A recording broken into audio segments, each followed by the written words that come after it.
हिंदी सक्तीवरून मुख्यमंत्री देवेंद्र फडणवीस यांनी बैठक घेतली, ज्यात साहित्यिक भाषा तज्ज्ञांची मतं जाणून घेतल्यानंतर अंतिम निर्णय होणार आहे। तर हिंदी लादली जात असतानाच नाना पाटेकर, प्रशांत दामले आणि माधुरी दीक्षित कुठे गेले असा सवाल संजय राऊतांनी केलाय। पाहूया। दाखवा हिम्मत की गुजरातमध्ये हिंदी सक्तीची का केली नाही आणि मुंबई महाराष्ट्रावर आमच्या हिंदी का लादताय हे विचारण्याची हिम्मत एकनाथ शिंदे आणि त्यांच्या बगलबच्च्यांमध्ये आहे का? कुठे आहेत नाना पाटेकर, कुठे आहेत प्रशांत दामले, कुठे आहेत माधुरी दीक्षित, कुठे आहेत आमचे सगळे मराठी क्रिकेटपटू? तुम्ही गप्पाच सगळे ना। पहिल्या वर्गापासून हिंदी सक्तीवरून संजय राऊतांनी एकनाथ शिंदेंसह नाना पाटेकर, प्रशांत दामले आणि माधुरी दीक्षित या मराठी कलाकारांनाही घेरलं। मराठी कलाकार आणि क्रिकेटर्स का बोलत नाही असा सवाल राऊतांनी केला। जो दबाव चालला हिंदी भाषेचा, जी लादली जाते आहे, त्याच्यावरती साहित्यिक इतक्याला उठले असते, जसा प्रकाश राज तिथे उठलेला आहे कलाकार। कुठे आहेत नाना पाटेकर, कुठे आहेत प्रशांत दामले, कुठे आहेत माधुरी दीक्षित, कुठे आहेत आमचे सगळे मराठी क्रिकेटपटू? मराठी माणसाने तुमच्यासाठी टाळ्या वाजवायच्या, तुम्हाला खांद्यावर घेऊन नाचायचं, पण मराठीवरती असे हल्ले होत असताना तुम्ही गप्पाच सगळे ना। दुर्दैव आहे महाराष्ट्राचं। आज तुम्ही बघा, कमल हसन असतील किंवा दाक्षिणात्य अभिनेते प्रकाश राजांचं मी परवा हे बघितलं, त्यांचं एक मला असं वाटतं कुठेतरी इंटरव्ह्यू होता या हिंदी चॅनलवर इंटरव्ह्यू होता, तिथे ठामपणे त्यांनी हिंदी सक्ती का नको या विरोधात भूमिका मांडली। दुर्दैवाने आपले मराठी कलाकार, आता परत मी ते वाक्य बोलत नाही कारण त्याच्यावर गदारोळ होईल, पण त्यांनी अभिमानाने वागायला पाहिजे।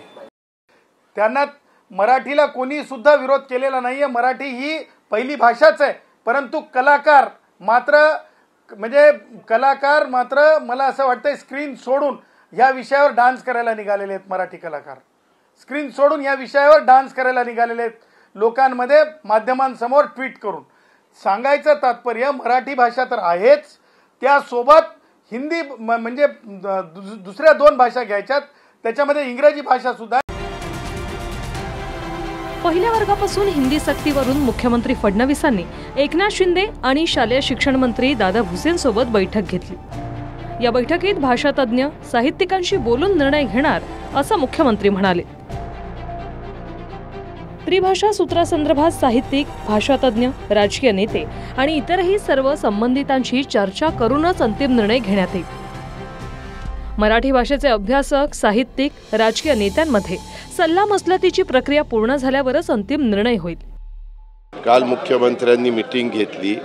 मला असं वाटतं की पहिली, दुसरी, तिसरी, चौथीमध्ये हिंदी असू नये, पाचवीपासून हिंदी असावं, पहिलीपासून मराठीच त्यांना शिकवावं, मराठी लिहिता वाचता त्यांना यावं। ज्यावेळेस ते पहिलीपासून मराठी लिहायला वाचायला शिकतात त्यावेळेस त्यांना हिंदी पण लिहिता आणि वाचता येतं। फक्त बोलण्याच्या संदर्भात पाचवीपासून जरी सुरुवात केली तरी काही हरकत नाही, तेव्हा पाचवीपासून हिंदी सक्तीची करावी। तर गुजरातमध्ये हिंदी सक्ती का नाही हे फडणवीसांना विचारण्याची शिंदेंमध्ये हिम्मत आहे का, अशी टीका राऊतांनी केली। हेडक्वार्टर आहे भारतीय जनता पक्षाचं गुजरात, किंवा एकनाथ शिंदेचं हेडक्वार्टर गुजरात, तिथे हिंदी सक्तीची केली नाहीये महाशय, आणि स्वतःला शिवसेना म्हणून तिथे मांडीला लावून बसतायत ना। विचारा प्रश्न देवेंद्र फडणवीसना किंवा नरेंद्र मोदींना, दाखवा हिम्मत की गुजरातमध्ये हिंदी सक्तीची का केली नाही आणि मुंबई महाराष्ट्रावर आमच्या हिंदी का लादताय हे विचारण्याची हिम्मत एकनाथ शिंदे आणि त्यांच्या बगलबच्च्यांमध्ये आहे का? कसल्या बैठका घेताय? काल म्हणे एक बैठक झाली, अरे बैठका कसल्या घेताय हिंदीवर? कोण काय म्हणतं याच्यापेक्षा आम्ही काय करतो हे महत्त्वाचं आहे। ते रोजच बोलत असतात आणि त्यांच्या रोजच्या बोलण्याला उत्तर देण्याची काही शासनाची जबाबदारी नाही आहे, पण हिंदी ही सक्तीची केलेली नाही।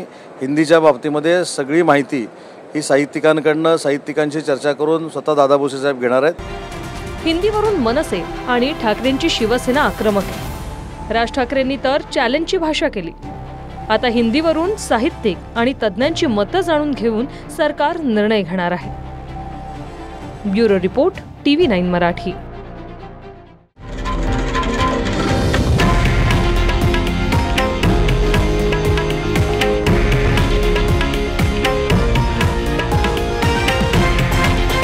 हे आहे देशातील नंबर 1 न्यूज नेटवर्क आणि आपण पाहत आहात TV9 मराठी, एकमेव.